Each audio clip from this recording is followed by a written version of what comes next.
Welcome back to the MVP's Lounge, y'all. I am your host, as always, the King, and today we're gonna be talking about Monday Night Raw and a couple other things. All right, look. Let me be honest with you guys, okay? I'm not trying to come on here with negative energy or anything. This is not intentional. This is not my point to do this, okay? Yes, I like AEW, but I also like WWE. Okay, I grew up on WWE, and it's been my favorite thing to watch. Here's where the problem comes in. Okay, Vince McMahon had his flaws in terms of booking. Okay, it's almost like he got out of touch with booking and started messing up in places that he shouldn't have messed up on. We know about the whole Fiend and Hell Cell match with, the ref stoppage. We know about taking Shinsuke Nakamura, Asuka, Keith Lee, almost Adam Cole, Shayna Baszler. The list goes on and on and on of taking these people and not booking them correctly. We know about these things. But here's the thing, though. I had all the faith in Triple H coming into this regime that he would keep things, in line and as good as he did for the Black and Gold era. So now, when I'm looking at it, it's not looking the way it's supposed to. Let's start out first with this. Raw starts out with CM Punk. CM Punk promo. Again, didn't happen last week, but it happens occasionally. We usually start the shows out with just promos. That's how we do things here.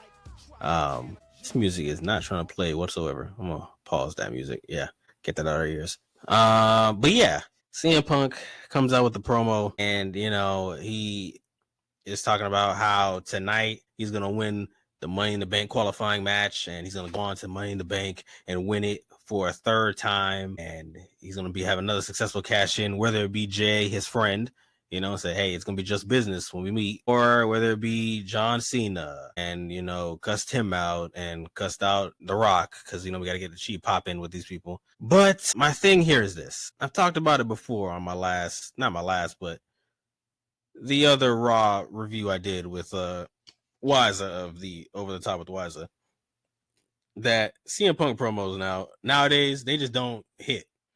Shoot, even the ones in AEW had more life to them. They felt authentic. These don't feel authentic and real. Like, how when people say, we're doing it just for the money or just for business, yada, yada, yada kind of spiel. And this is what it feels like. It feels like we're kind of just phoning these promos in and we're just doing them. And it's like no passion behind them.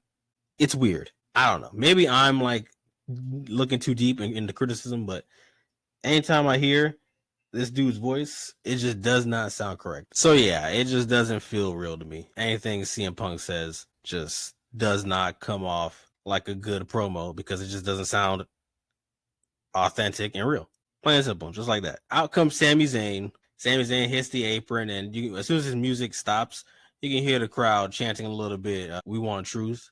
Because Triple H and WWE decided to release R-Truth. Yeah, just, the stupidity just continues. And the stupidity, racism, I don't know what else you want to call it. It's just a bunch of trash, honestly. Vince McMahon would have never got rid of R-Truth. Never. Look at all the cuts he's done for the people that might think otherwise. Look at all the cuts he's done for all the years he's been there. And he could have got rid of R-Truth, and he didn't. You want to know why? Because R-Truth was a long-time loyal member for years. Man did a bunch of things for years. Funniest man on the roster, if I say. Okay? And here we are with him not on the roster. Just stupid. Sami comes out there, though, and Sami Zayn says that CM Punk, you have to win so that Seth Rollins can be stopped. Because he says if Seth Rollins wins the Money in the Bank, we are all screwed. Yeah. I mean, he's not wrong. He's not right. He's also not wrong either. It's kind of a mixture of both. But I feel what you're saying, Sami Zayn. I feel what you're saying. Okay. All right. Let's get out of that. Let's fast forward to, I'm only talking about the important topics of the day. We're not going into any of the other side shenanigans. We're going to try to touch up what we can. Okay. So let's get straight into the women's Money in the Bank matchup. All right, final qualifier. We got Stephanie, we got Liv, we got Ivy Nile, and Liv is backstage with Judgment Day saying that she knows what Finn is trying to cook up and she is not with it. Finn's like, hey, bro, relax, twin, relax, okay? She was trying to help you guys. She even is pretty much helping me and JD out by getting us a tag team match against the War Raiders. She's trying to help. All right, so relax, twin. And Liv said, hey, just as long as she stays out of my business, She don't care. You know what I'm saying? She goes to leave to go towards for this match. Dom apologizes for the stuff from last week. Finn says, water under the bridge, twin. Water under the bridge. So we get to this matchup. Stephanie makes her debut. They give her a whole vignette, video package and everything, which was nice. Nice, you know what I'm saying? Put over the person that some people may not know about if they don't watch NXT or haven't watched her show up on Raw, regardless of the fact.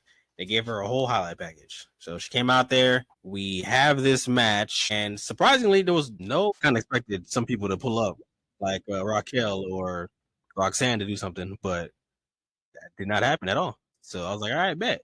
Say less. So we get to the match, and Stephanie, man, there's a reason she's in my top 5 for a reason. Okay. She was turning up crazy on Liv and Ivy. She was pretty much out wrestling both of them, if I'm being honest with you. But eventually Stephanie gets both Liv in the Devil's Kiss, and then we had Pat McAfee going crazy on commentary, and then we had Ivy now putting Devil's Kiss going crazy again. Yeah, it was 2 double Devil's Kisses going around. All right. Michael Cole also was on commentary in a Pacers jersey because he lost his bet with Pat, so he had to be out in the tank top on commentary. And then let's see. Yes, Liv Morgan hits Stephanie with the Oblivion, and before she can get the pin off, Ivy Nile yanks her out. And then they're fine on the outside. And then Ivy ends up slinging Liv into the steps. Ivy gets back up into the ring. But unfortunately, once she gets back in the ring, she is caught completely off guard. Now, looking to put her away with the SVB cover. And Vicarious seals the W. She is now going on to Money in the Bank to join the other competitors. Yes, so it will be Stephanie Vaquer, Julia, Naomi, Roxanne, Alexa, Rhea, all fighting for the Money in the Bank briefcase. You know, not gonna lie to you, this Money in the Bank might be the best Money in the Bank match that the women have ever had. Do you see the competition and talent we got in the ring right here? Yeah, it's about to be peak. About to be peak. Who do I have winning? Well, you have to find out my predictions video. I ain't gonna tell you now. All right, so wait your turn, little boys. Let's see here. La la la la la la. Where do we go next is the question. I guess we can cover this part next. We can go straight to tag team match. Finn and JD versus the Viking Raiders or War Raiders or War Machine. I don't know what the hell you want to call these dudes anymore. They don't really matter like that. The tag team division on Raw is just completely lifeless. SmackDown, they don't be getting put over, but they at least, you know, got a bunch of teams over there that's putting in work. Over here, man, it's just same old niggas. It's just boring. Everything's just, it was mid. I don't really care about the match that much. Viking Raiders were mostly dominating, and then with the help of Roxanne, they were able to get the upper hand, and Finn was able to get the coup de Gracies to get the W for the squad. Bro. And a win for Judgment Day. All right, cool. You get the point. All right. So fully tapped in. Yo, that face look crazy. W Finn, Roxanne assisting. You know what I'm saying? Right. Hey, look, Roxanne gonna tear the wedge in this group completely. You might get, it's gonna be, oh god, this might be nasty. We might get Judgment Day versus, oh wait, I'm sorry I keep stopping. Can I have my brain starting to think? I forgot Carlito also got released. So we didn't even have, yo, this is crazy work. What is happening right? Yeah, Judgment Day gotta die. Yeah, we gotta kill it. We gotta kill it off. Kill it with fire. Do what you gotta do. You gotta end the whole group. Gotta end the entire group. It's gotta go. It's gotta go. It's all just terrible. All of it. Every last bit of it is terrible. All right. Let's get to another tag team match. Let's get to Jay and Sammy versus LeBron and Bronson Reed. They come out there, they're yeeting, they're celebrating, they're getting lit, they're getting stupid. Everybody comes out. We have this match. Braun Breaker's a demon, running the ropes at 1,000 miles per hour.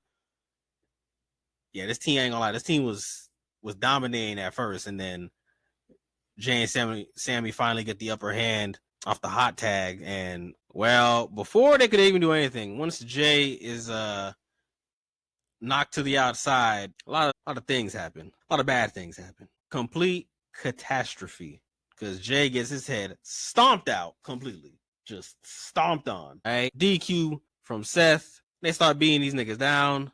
And eventually CM Punk comes for the save with the chair. And Seth tells Braun, hey, look, it's all right, bro. It's all right. We're gonna get him later on tonight. We're gonna get him. We're gonna handle business. All right. So Jay's hurting in the back, and Gunther pulls up on him, and Goon's like, hey, look, Jay, you keep trying to save everybody. You keep trying to do all of these things, and you keep getting yourself hurt. You keep trying to add. You just got added into a whole tag team match with Cody. You can get hurt there too. So come our match, better watch out. And then Jay gets up and it says 3 letters, 1 word, 8 decimals, no acronym, all the things, yada yada, and some more. And he was just you know Jay. He did a thing. You know, he did the thing where he does the. You know exactly what the thing is. You know what it is. Yeah, something along those lines. Something like that. Goon's right, though. I mean, Jay, if you continue to assist everybody, you're going to continue to get yourself hurt. And you're going to go into this match not 100%. And honestly, that won't matter because everybody's going to just step on your neck. That's what it seems like. You know, it really don't matter at this point. So, boo-hoo to you. Karrion Kross also got a segment tonight. I can't remember which spot it happened in, but he got a segment where Sammy was backstage and then Kross pulled up on him. And Sammy was sick of Kross pulling up on him, and hey, when Kross came on screen, Kross gave him a little pop.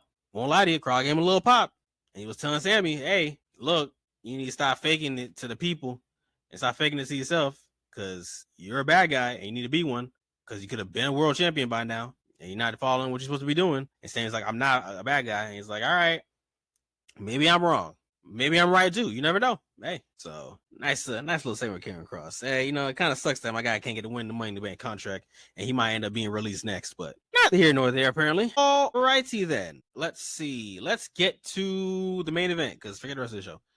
Main event, baby. We got El Grande American Espresso, CM Punk, AJ Styles, triple threat match. Now, going into this match, I wanted either AJ or CM Punk to win because AJ deserves a shot. You know, my guy has been here almost longer than he was in TNA. He is a legend, okay? A legend in this business. I was expecting my guy to finally get a shot, you know, and possibly win this Money in the Bank contract for the first time and be able to cash in and all that.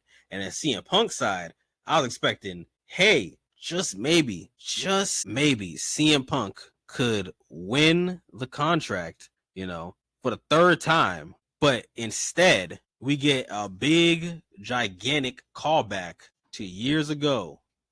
Okay. And for some of you that don't recall, I can refresh your memory real quick. Just imagine CM Punk challenging John Cena to save him from leaving, or save the company specifically from him leaving with the title the same way CM Punk was leaving with the belt. It would be a full wraparound circle moment.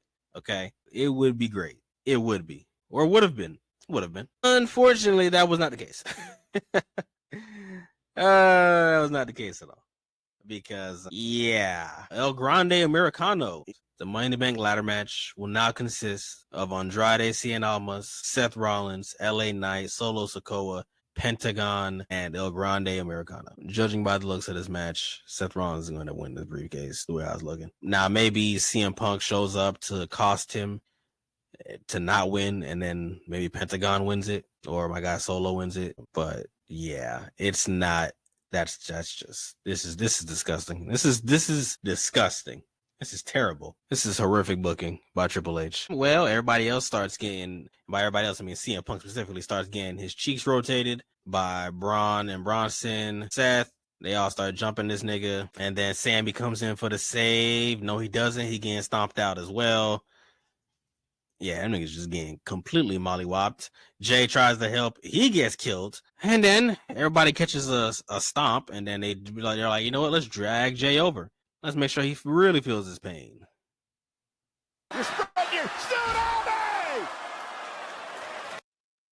Yeah, just death. Just complete and utter death. Seth Rollins, Bronson Reed, and Braun Breaker stand tall at the end of the show once again as everybody is dead in the ring. And that is how Monday Night Raw goes off the air. Now, I have to, before I send the show off, before I completely, send it into the ether, okay? I don't want to leave y'all on a bad note or anything, but I kind of have to because this show really, really, really pissed me off. And it's got to be brought up. It has to be brought up immediately. Okay, so if you could just bear with me for a second while I find the image. Let's see. Yeah, this could. It certainly looks like Pat. On USA, characters welcome.